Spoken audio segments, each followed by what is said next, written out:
सरकारने कर्जमाफीची तारीख दिली हेच आमचं यश असल्याचं बच्चू कडू यांनी प्रतिक्रिया दिली आहे। आंदोलन अजूनही संपलेलं नाही, कर्जमाफीच्या तारखेपर्यंत आंदोलन सुरूच राहणार असं ते म्हणाले।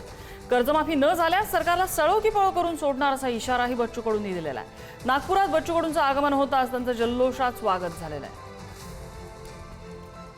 या आंदोलनाचा सिलसिला रायगडाच्या उपोषणापासून तर मोजरीच्या अन्नत्याग आंदोलनापासून तर पदयात्रेनंतर हा जो सगळा आम्ही सगळ्या नेत्या लोकांनी जानकरजी असेल, चटपजी असेल, आमचे नवलेजी असेल, शेट्टीसाहेब, तुपकरजी, क्षीरसागरजी असेल, पोहरेजी असेल, या सगळ्यांच्या मोठेपणानं यांच्या खऱ्या भूमिकेमुळं आणि महत्त्वाचं शेतकऱ्यांच्या खऱ्या सहकार्यामुळं हे यश खऱ्या अर्थानं हाती आलेलं आहे।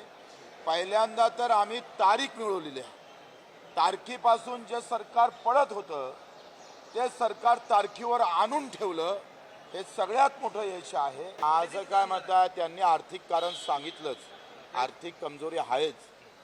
म्हणजे वामनराव चटप साहेबांच्या भाषेत जर सांगितलं तर जर खाले पैसे नाही आहे सरकारकडे, हे त्यांचं नेहमीचं वाक्य असतं। त्याच्यानं अशा सगळ्या व्यवस्थित हमारा जो दणका रहा है, आमचं जे दणका राहिला कर्जमाफी करावंच लागेल।